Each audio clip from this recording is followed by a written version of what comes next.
Eu sou a Eli Ferraz, apresentadora do programa Não Corre Com Elas, um programa com abordagem descontraída e informativa com temas relacionados ao universo feminino, como empreendedorismo, saúde, beleza, carreira e relacionamentos. Tudo que diz a respeito ao corre do dia a dia, sucessos e perrengues de quem quer empreender no Brasil. O programa Não Corre Com Elas é para todas as mulheres que buscam se informar e se inspirar em cases reais de mulheres de sucesso. Hoje a nossa convidada é a Nadege Saad, CEO da EAGRO.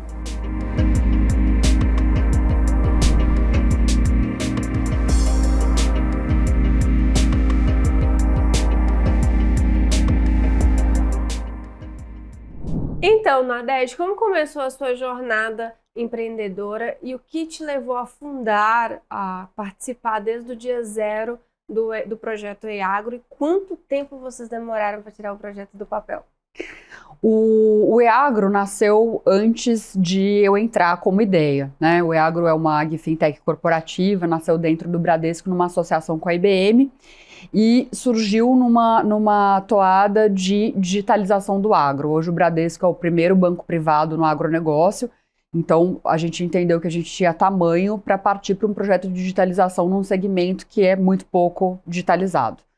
Eu me considero uma intraempreendedora corporativa, né? Então, ao contrário de você, que já tem essa alma empreendedora, eu sempre empreendi em empresas.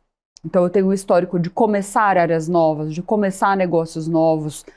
E há 10 anos eu venho fazendo isso, de começar coisas novas e nos últimos 5 com projetos de digitalização.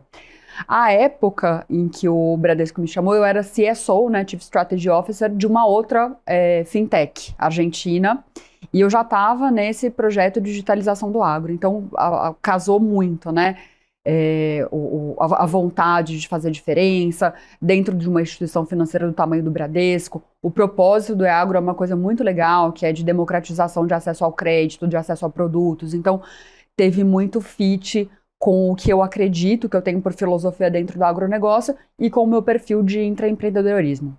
Isso é muito interessante e é muito legal que quase ninguém fala desse intraempreendedorismo, dessa veia, que você tem que ter esse olhar até mais sensível do que o empreendedor.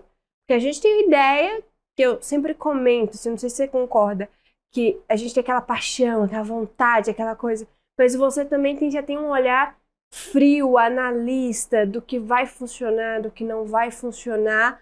Eu acho que tem menos romantização do negócio do que os próprios fundadores. Me corrija se eu estiver errado. O que você acha disso?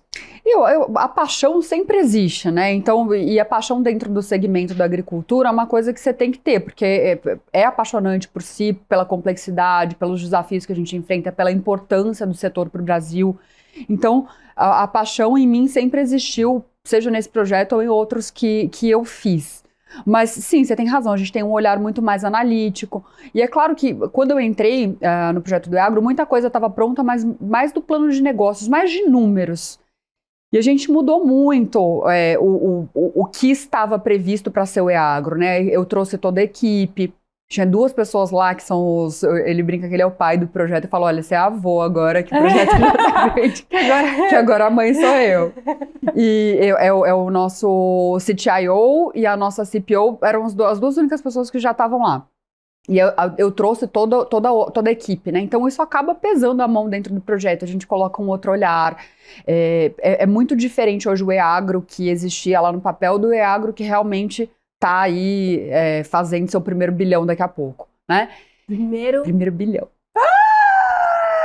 Que orgulho! Estamos Parabéns. todos muito felizes.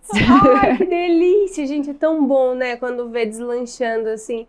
Porque quem olha o resultado não imagina o tempo, o trabalho, a dedicação. Que é isso, é um filho. Você tá pegando pela mão, vem cá com a titia, com o papai, com a vovó, com o vovô e fala, vamos junto pra fazer crescer, para decolar esse negócio. Quanto tempo tem desde o momento que você entrou até agora o primeiro bilhão? E já que você entrou um pouquinho, já os números estavam começando e tudo mais, que tiveram a primeira ideia, ou seja, tirou do papel o projeto para agora começar a comemorar a chegada do primeiro bilhão? O EAGRO tem 1 ano de lançamento e a gente viveu uma fase, eu vou fazer 2 anos dentro do projeto, como CEO do EAGRO. A ideia estava toda formatada ali em abril de 2022, a gente começou a fazer o desenvolvimento do produto.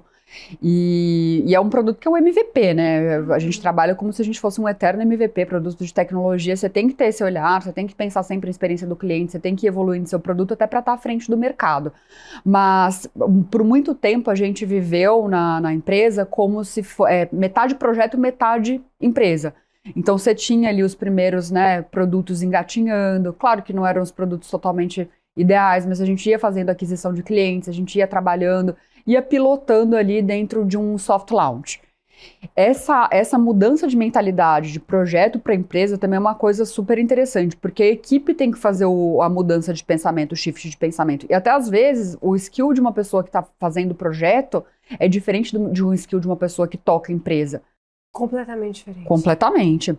E esse primeiro ano, então, foi bem desafiador no sentido de a gente estava vivendo com lançamentos, um lançamento, outro produto que estava em desenvolvimento, outro produto que estava no MVP1, mas com muitas melhorias, né, a serem feitas. E aí, num gigante, que é o Bradesco, você conseguir fazer isso, você conseguir ter o buy-in de todos os sponsors do projeto, né, trazer para dentro de uma visão nossa, porque tem que ter o carimbo da equipe, tem que ter a digital do time que está trabalhando, a gente tem que se reconhecer naquele projeto como filosofia, como propósito de vida, como entendimento de mercado, que é a parte mais fria, mais analítica que você está fazendo. Então, a gente mudou muito, mas foi bem desafiador esse primeiro ano. Agora, estar dentro de um gigante como o Bradesco, sendo uma fintech corporativa, é óbvio que tem vantagens, né? Eu não tenho que sair para fazer round de investimento, que na outra empresa a gente tinha. Então, você sabe muito bem, a gente só desenvolve quando a gente tem dinheiro. E aí você faz aquele salto, e aí o próximo salto do seu MVP você só vai fazer quando você tiver mais dinheiro. Exatamente. Aí você começa a rezar para alguém comprar a tua ideia com a mesma paixão que você teve a primeira rodada, a segunda rodada, enfim. Isso é, como que se diz, é uma vantagem no mercado que você teve. Sem dúvida, sem dúvida. Eu acho que é uma combinação muito fortuita você estar dentro de um banco que tem o olhar para o agro que o Bradesco tem e você começar a fazer um projeto de agronegócio, uma empresa hoje, que está olhando para uma parte de digitalização, que está olhando para uma parte de acesso, que olha para outros negócios além do financeiro, né? Porque o EAGRO, ele tem como âncora o produto financeiro porque nasceu dentro do banco, mas o EAGRO é muito mais do que isso, né? O EAGRO são 3 pilares bem importantes.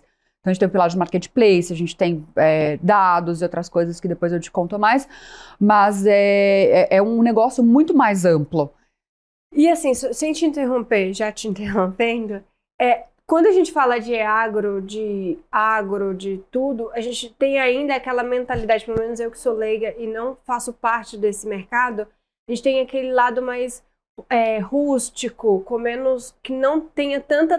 Tem tecnologia, óbvio, que né, a gente sabe disso, mas não tem essa delicadeza de tecnologia como a proposta da EAGRO trouxe. Como que foi para o Bradesco, que é um banco super tradicional, mesmo que seja um dos maiores investidores do mercado agro, olhar para vocês e falar assim, beleza, realmente é isso aí. Vocês tiveram um pouco de dificuldade para assimilar a ideia e tirar a ideia do papel e colocar no mundo real com o Bradesco, ou foi uma fusão fácil, já, tipo, vocês passaram a ideia e a pessoa a equipe do Bradesco já falou assim, nossa, era isso que a gente precisava?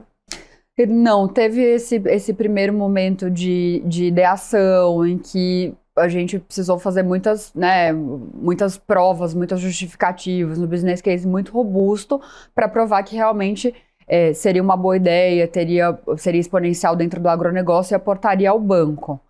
O business case realmente é bem robusto. Mas eu acho que o Bradesco sempre teve um olhar de tecnologia como banco muito interessante e para o agro não poderia ser diferente. Agora, você fazer isso dentro do agronegócio, a gente tem realmente a ideia de que o agro é bem rústico e tal. O agro é muito tecnificado no que diz respeito à tecnologia de sementes, tecnologia de defensivos agrícolas, máquinas que são usadas no campo. Mas agora, para o produtor, usar a tecnologia para comprar, usar a tecnologia para se financiar, aí realmente a gente tá desbravando o mercado. Educação, né? Claro. Quais foram os maiores desafios que você enfrentou e está enfrentando para expandir seu negócio, para expandir sua empresa? Ai, a dor da escala. A dor da escala é...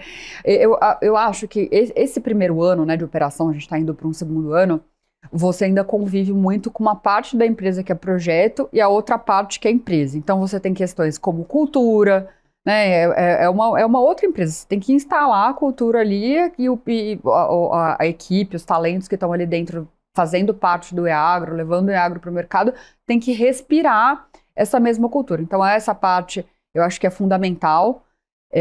O sucesso de uma empresa, para mim, é people and process, né? Pessoas e processos.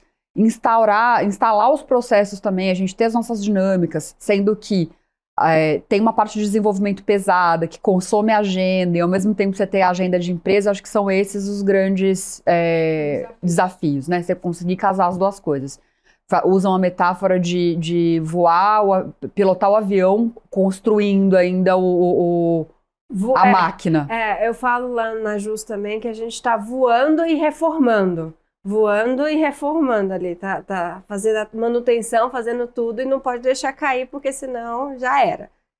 Pra gente é igual, acho que esse é um grande desafio, você conseguir conviver com isso e casar essas duas partes aí de uma empresa em escala. Qual que é a filosofia central por trás do EAGRO? Como que isso se reflete na sua filosofia de negócio? O EAGRO nasceu para democratizar o acesso a produtos e ao crédito e facilitar a vida do produtor rural. O produtor rural tem uma dor muito grande, que é planejamento, né? Então, muitos produtores têm um nível muito legal já de planejamento, tem consultoria, são bem assistidos, e outros ainda fazem ali aquele gerenciamento mais manual. Então, essa é a principal dor. Vide o que aconteceu com essa safra. Muitos produtores tiveram quebra por clima, né? Pela laninha, pelo El Niño, perdão. E aí você vai ter um laninha agora e o produtor tá ali ainda se recuperando da quebra anterior, né? Isso seria totalmente gerenciável com um planejamento financeiro bem feito, um pouco mais de assistência nesse aspecto. Então, essa é a principal dor. O EAGRO, ele nasceu para oferecer taxas de crédito ao produtor rural que sejam mais adequadas e para que ele possa, no mesmo local, comprar os seus produtos e conseguir fazer esse gerenciamento através de um planejador financeiro. Então, a gente tem todas essas ferramentas e o Bradesco nasceu no agronegócio, né? Isso é uma coisa interessante. Então, vem muito na mão do próprio propósito do banco de conseguir fazer isso hoje de forma digital e chegar no produtor dando a ele mais opções, mais sustentabilidade nas operações e mais opções para que ele realmente possa ter uma produção sustentável ali. E mais rápido, né? De forma menos burocrática, ou isso não faz diferença? A burocracia, a rapidez para ele ter acesso? Totalmente. Hoje o produtor, todo produto de crédito para o produtor rural é um pouco mais burocrático, porque você tem envolvimento de garantias, você tem questão de análise socioambiental, você tem cartório envolvido, e isso tudo demora bastante. Então, uma operação, por exemplo, de crédito dentro de uma CPR, né, que é um produto de crédito bastante usado pelo produtor rural, demorava 30 dias do momento de submissão até o desembolso. No EAGRO a gente já conseguiu fazer desembolso no mesmo dia, em 24 horas, e às vezes quando é uma garantia mais complexa, porque a gente depende também um pouco de cartório, né? Apesar de que o produtor, é tudo digital, o produtor não precisa fazer nada, não precisa ir na agência, não precisa ir no cartório, não precisa fazer nada dentro do EAGRO. Hoje a gente tem um máximo de 15 dias aí que ele consegue receber o desembolso dele. Não, e aí ele consegue agilizar o problema, né? Acelerar agilizar a resolução do problema. Porque antes, pelo que eu já li, convivi com pessoas e conversava, às vezes, quando o crédito saía, já estava uma bola de neve tão grande que aquele pequeno produtor, médio produtor, por exemplo, já não conseguia mais se recuperar. Exatamente. Porque já estava com outras dívidas, outros problemas, outras crises, já tinha vindo outra seca, enfim. No mercado tão dominado por homens na DED, como que você conseguiu se destacar, furar essa bolha? E assim, quais foram os maiores desafios que você encontrou? Eu sou de uma época, né, eu vou fazer 43 anos, em que as mulheres precisavam se masculinizar, precisavam não ter vaidade, precisavam abrir mão de vida pessoal para se destacar no mercado. Querer ter família, querer ser mãe, e ter vaidade, se vestir, né, de uma forma mais feminina, eram coisas que, em teoria, não se podiam fazer, mas eu nunca acreditei nisso, né? Eu sempre acreditei no equilíbrio, e isso foi meu driver desde sempre. Claro, a gente enfrenta desafios, a gente tem um olhar muito patriarcal para a mulher que se veste de forma feminina, que tem o jeito, né, de falar. Eu sempre fui firme, mas eu sou uma mulher, me Super posiciono como uma doce. mulher, né? Não, gente, é uma musa fitness, vocês não estão entendendo. Mãe de 4, fofuras, as coisas mais deliciosas desse mundo são os filhos dela. Quando você que eu me visto para chegar perto dessa deusa aqui, maravilhosa, que eu admiro super também. Mas eu acho que a gente tem que se desafiar e viver os nossos valores. Então, eu sabia que eu queria ter uma família, eu adoro criança, por isso, né, 4 filhos. E eu gosto de treinar, eu não vou abrir mão desses meus valores, ainda que para isso você precise de organização. Então, eu acordo muito cedo, eu faço as minhas reuniões, eu tenho minha agenda minimamente organizada, mais ou menos, né? Tiago, que tá aqui trabalhando comigo, que trabalha comigo, sabe que eu desmarco bastante coisa, mas eu acho que a gente tem que ser cirúrgicos no que importa, né? Então, eu vejo ali no meu dia. Se eu tenho alguma reunião de algo que é importante, mas que não é urgente, e eu tô com o cronograma apertado, eu vou realmente rever e vou fazer as reuniões que eu preciso para poder pegar o meu filho na escola, que é algo que eu valorizo bastante. Se eu tiver alguma reunião muito cedo, tiver que me deslocar, alguma coisa, eu vou deixar para treinar no final do dia, que é quando eu tenho menos energia. Mas eu vou, acho que a gente tem que ser intencionais nos nossos valores. E claro que eu enfrentei dificuldades na carreira, no sentido de ter um olhar de pessoas que duvidaram da minha capacidade, porque eu gosto de me vestir de tal forma, né? Mas eu acho que a gente desafia tudo isso com preparo. E você tem que ser, sim, resiliente. Eu tive que ser resiliente muitas vezes na vida. Já lidei com pessoas mais e menos difíceis. Mas eu acho que a tua reputação e a tua entrega falam por si mesmas. Então, eu acho que a gente tem que estar sempre preparados para o que a gente quer dentro da nossa carreira e ter intencionalidade em todos os seus valores. Maternidade, carreira, o que é que você queira fazer da sua vida. E eu sempre tive. Eu concordo com você. É uma coisa que às vezes perguntam assim para mim. Como que vocês estão dando conta? Como que funciona? Eu falo, gente, é questão de organização, primeiro ponto. Segundo ponto, uma coisa não depende 100% da outra. Se você tem uma organização, você tem uma rede de apoio, não é porque eu sou mãe que eu vou ser menos profissional. E não é porque eu sou profissional que eu vou ser menos mãe. Pelo contrário, outro dia eu fiz até uma matéria falando sobre isso. Que a maternidade, eu não sei pra você, pra mim, principalmente, que foi depois da Helena que eu de fato comecei a empreender, foi um gatilho, foi um impulso, foi o combustível que eu precisava para mudar de carreira, e foi aí que eu comecei a empreender. Foi depois da maternidade, inclusive, que eu descobri um lado que eu desconhecia, esse lado metódico, esse lado organizado, cirúrgico, que assim, olha, a gente aprende a olhar e falar assim, o que é prioridade, o que não é prioridade, aprende a sofrer menos quando a gente diz não, igual você, assim, a gente tem que às vezes dizer não para alguma coisa do trabalho, sem sofrer, assim como às vezes a gente precisa dizer não para dentro de casa, sem sofrer, olha, eu não posso hoje buscar a Helena na escola, você, o Francisco, as crianças na escola. Mas amanhã eu desmarco tal coisa, porque não é tão importante, para ficar com as crianças brincando até mais tarde em casa, enfim. E eu acho que o nome disso tudo tá em equilíbrio, né? Achar o equilíbrio. Mas assim, desse comentário teu, o que ainda me assusta é saber que ainda existem pessoas que julgam nós mulheres, e você acabou de contar que passou por isso também, não pela entrega, mas sim pela capa, né? Pelo fato de ser mais feminina, mais brincalhona, menos brincalhona, por ter família. Infelizmente, ainda tem muitas mulheres que ainda relatam isso. Você ainda sente essa dificuldade, ou você acha que você já passou desse ponto e já está levando com mais leveza? Eu levo com muita leveza, mas por incrível que pareça, existe. Existe bastante. A gente tá, né, talvez pelas nossas rodas de convívio, a gente não tenha tanto acesso a entender que essas coisas acontecem. Mas talvez por estar num ambiente que é um pouco mais masculinizado, um pouco mais conservador, eu ainda vejo, né, o agronegócio evoluiu muito, tanto que tem CEOs mulheres espetaculares que estão aí fazendo história. Eu acho que a mulher desbravou muito o agro, desbravou muito o setor financeiro e se colocou ali. Mas você vê ainda certos núcleos, certos lugares, e que sim, que te julgam pela capa. E você vai lá e você vai provar isso com o resultado, e acho que a gente não tem... Hoje eu não ligo mais, sinceramente. Não ligo mais. Eu acho que a minha história fala por si, e que se a pessoa tem... Tudo que uma pessoa pensa de você é do background que ela tem, né? Como ela se construiu como pessoa. Por isso que até que dizem, né? Quando você está falando alguma coisa de alguém, você está usando um repertório seu e você está olhando para você para dizer aquilo sobre outra pessoa. Então você acaba entendendo que é realmente um lugar de onde ela se construiu, né? E que precisa desmistificar aquilo.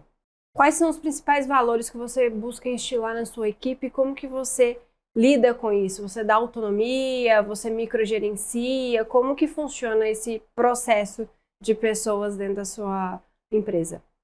Olha, eu sou zero comando e controle no meu gerenciamento. Eu acho que a equipe precisa ter autonomia para tomar suas próprias decisões. É óbvio, tem decisões de mais complexas e menos complexas. Decisões de dia a dia, eu acho que eles têm que tomar. Outra coisa que eu falo para a equipe, tem que estar afim de estar aqui. Você está nos primeiros anos de uma ag fintech, é duro, né? É muito trabalho, é pouca gente. E nesse ramo também eu falo, é ego baixo. Porque se eu tiver territorialidade e eu tiver a coisa de, eu vou até aqui, você não entra no meu quadrado, eu não vou conseguir dar conta, né? Às vezes eu sou de uma área e eu tô vendo um problema que a outra pessoa não tá. Poxa, eu tenho que ter o ego baixo para que eu consiga receber feedback que a gente possa ter vários horários dentro de um problema, né? Outra coisa, agilidade. Tudo que a gente precisa resolver rápido. Um problema ele não pode ficar ali durando anos dentro de uma ag fintech. Você precisa conseguir resolver rápido, ainda que você não resolva o todo. Você precisa ter ali a visão cartesiana e resolver o que precisa. E transparência. Eu acho que a gente precisa ter transparência, a gente precisa saber contar, dizer as coisas e receber. Aí vai de encontro com o ego. Eu preciso saber receber feedback e não me ofender com isso como CPF, né? Para isso, até uma coisa legal que eu tenho falado para a equipe, é super legal uma recomendação de leitura chamada Conversas Difíceis, um livro chamado Conversas Difíceis. Não é um livro fácil de ler, né? Conversas Difíceis não é um livro fácil de ler. Tem audiolivro, mas eu acho que tem uma série de técnicas ali que te ensinam a ter conversas corajosas, colocar problemas em cima da mesa sem que você afete a identidade de ninguém. E eu tenho falado isso muito com eles, assim, de a gente conseguir olhar para tudo como um grupo sem se ofender com um comentário ou algo que não te caia bem. Você sabe que é muito engraçado isso. A gente vai aprendendo, vai amadurecendo. Teve uma vez com o Fred, meu marido, ele estava numa reunião e aí eles foi uma reunião bem difícil e eu estava perto, eu escutei. E ele é melhor amigo da menina, da pessoa com quem ele estava fazendo essa reunião difícil. Terminou a reunião, ele virou pra pessoa e falou assim: e aí, vamos almoçar? Eu olhei pra cara dele assim: como assim? Depois do que você fez, do que você falou, você tem coragem de chamar ela pra almoçar? Ele: não, eu estava discutindo uma coisa de trabalho que eu precisava ser incisivo, cirúrgico. Ela é minha amiga, não tem nada a ver uma coisa com a outra. Acabou a reunião, acabou o problema. Ela vai resolver, eu vou resolver a minha parte, mas na vida pessoal não muda nada. E isso eu levei pra mim, pra minha vida, porque quem não sabe, um dos negócios, eu sou sócia do Fred. E um dia me perguntaram assim: como que você consegue ser sócia do seu marido? Simples, a gente separa CPF e CNPJ. Na hora que a gente tá falando de CNPJ, sim, rola de tudo. É isso, não tem que levar. Não tô brigando com meu marido, tô brigando com meu sócio. Eu tô reclamando com ele, eu tô resolvendo um problema de funcionário nosso. Agora, quando a gente tá dentro de casa, final de semana, aí são duas conversas, dois tons de vozes completamente diferentes. Bom, você convive com a gente e assim, aí todo mundo, mas como? Você tem que separar. São caixinhas, né? São caixinhas da sua vida que, por mais que elas tenham sobreposição, que eu falo também que é uma coisa que funciona pra mim, mas não funciona pra todo mundo. Eu não tenho separação da minha vida pessoal e profissional. Às vezes eu tô ali à noite com as crianças, eu tô respondendo e-mail, tô ligando pra alguém, eu lembro de alguma coisa que eu preciso perguntar e eu chamo alguém da minha equipe pra saber, pra colocar o tema. E ao mesmo tempo que se eu tiver numa reunião e me ligarem, por exemplo, da escola, ou me ligar alguma alguma pessoa da minha rede de apoio, eu sei que é importante e eu preciso atender. Às vezes também nem é importante, mas obviamente eu vou atender porque, né, eu preciso saber. Então essa coisa de você misturar, mas ao mesmo tempo separar e ser profissional, eu acho que é um trabalho de amadurecimento pra gente em todos os âmbitos da vida, pessoal e profissional. E eu acho que a gente só ganha com isso. Porque a gente para de se ofender com coisas que não são para ofender. A gente começa a entender que aquilo é o ego, que não tá me afetando, não tá falando para mim, mas sim numa determinada situação, ou um determinado comportamento, ou um determinado, enfim. E agora aqui, um segredo. De amiga para amiga, só pra gente. No seu corre todo, qual foi o maior perrengue que você passou nos últimos anos? Como mulher, como profissional, como mãe, assim, para conseguir lidar com essa logística toda? Olha, o maior, esta deusa participou dele. Mas eu acho que a gente passa perrengues diários, né? Eu vou contar esse que a gente passou juntas, pode? Pode. E vou contar um de ontem também, né? No conciliar a vida ali. Mas acho que a gente tem perrenguezinhos diários, né? Trânsito, que você se atrasa para fazer alguma coisa, reuniões importantes com stakeholders importantes que estão conflitantes ali, mas eu estava numa feira rural no ano passado, em Rio Verde. É uma das únicas feiras que não tem sinal de celular bom, né? Pegava Starlink ali, por incrível que pareça, isso é real. Você vai para os recônditos do Brasil, você não tem sinal de celular e pouco acesso à internet. E o meu filho estava na escola, os nossos filhos estudavam juntos, e aí o meu marido ficou encarregado de buscar o meu filho na escola. Mas ele é médico, ele ficou preso no consultório e pediu para a avó, mãe dele, ir buscar o Francisco. E foi um dia que caiu um dilúvio em São Paulo. A avó ficou presa no trânsito, eu sem celular, lá em Rio Verde, sabendo que ele estava preso, me ligam da escola. Olha, são 6h15, seu filho tá aqui ainda. E aí eu começo a resolver a avó presa no trânsito, eu ligo pra você, liguei pra minha amiga, falei, e aí, você já pegou a Helena? Já peguei, amiga, tô chegando em casa. Um dilúvio, dilúvio rolando. Dilúvio, gente, vocês não estão entendendo. Ai, obrigada, desliguei, fui tentar achar outra alternativa. A babá da minha filha mais nova tava presa com ela em um bairro super distante. Falei, não tem alternativa, ele, pelo amor de Deus, me socorre, a importância das amigas e da rede de apoio.